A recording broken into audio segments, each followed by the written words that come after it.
The story of a prophet being killed by a lion is one of the more dramatic and puzzling narratives in the Bible, found in 1 Kings 13. It raises deep questions about obedience, divine justice, and the consequences of disobedience.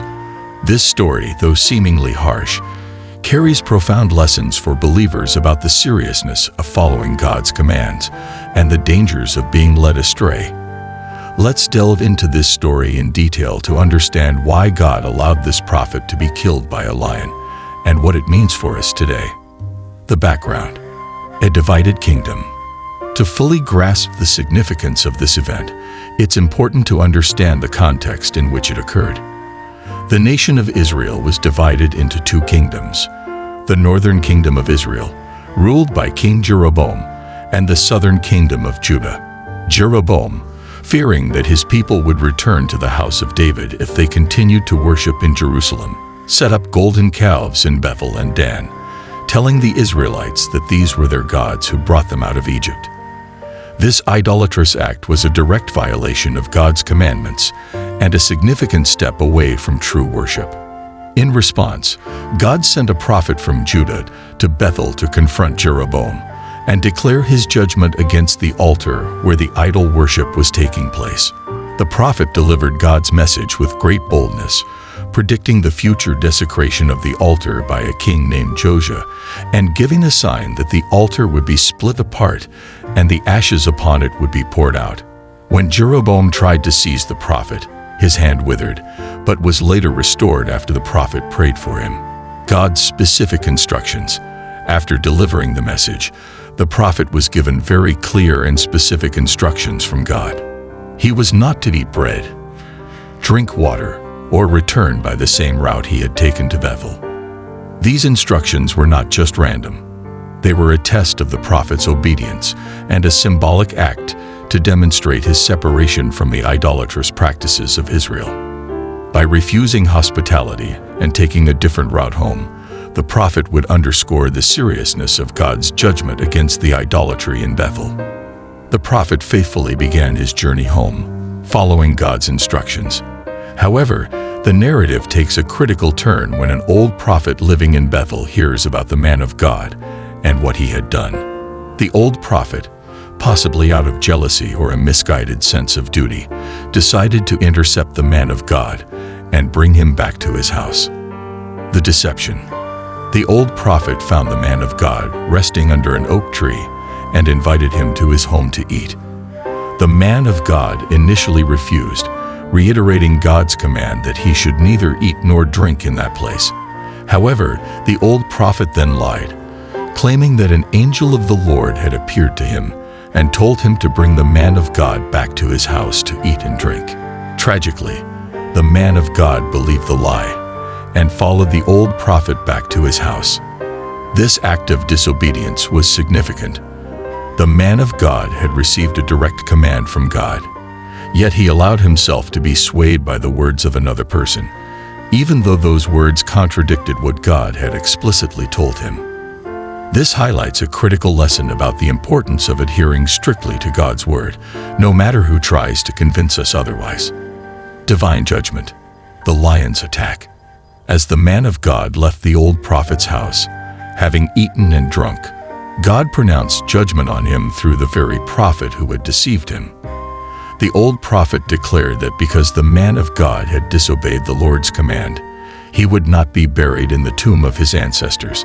This was a sign of dishonor and a significant consequence in the cultural context of ancient Israel. Shortly after this, as the man of God was traveling on his donkey, a lion met him on the road and killed him. What's particularly striking about this incident is that the lion did not eat the prophet's body or harm the donkey. Instead, the lion and the donkey stood beside the body. This unusual scene was a clear indication that this was not a random animal attack, but a divinely orchestrated event. The lion's behavior was a sign to all who passed by that this was an act of God's judgment. The old prophet, upon hearing of the man of God's death, retrieved his body and mourned for him, burying him in his own tomb.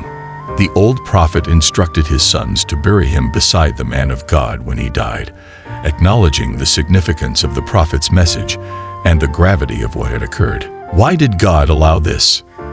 The story emphasizes the importance of absolute obedience to God's commands. The man of God was given clear instructions, and his failure to adhere to them resulted in severe consequences. This serves as a warning that God's instructions are not to be taken lightly, and deviation from his commands can lead to dire outcomes. The man of God allowed himself to be deceived by the old prophet, even though he knew God's command. This highlights the need for discernment and the importance of staying true to God's word, even when others, claiming divine authority, suggest otherwise. The old prophet's lie led to the man of God's downfall, illustrating how even well-meaning individuals can mislead us if we are not careful. This story also underscores God's justice and his sovereignty in carrying out his will. While the man of God's death might seem harsh, it serves as a reminder that God's ways are higher than our ways, and his judgments are just. The lion's attack was not a random act of violence, but a deliberate act of divine justice. The lion, often seen as a symbol of strength and power, here serves as an instrument of God's judgment. The fact that the lion did not devour the prophet's body or attack the donkey is significant, showing that the lion was under divine control and was used by God to carry out his purpose. The old prophet's role in this story is complex. He deceived the man of God, leading to his death, but he also recognized the truth of the man of God's message and honored him in death. This dual role serves as a reminder that people can be both flawed and used by God in his divine plan, even when their actions seem contradictory. The story of the prophet killed by a lion is a sobering reminder of the importance of obedience and the consequences of disobedience.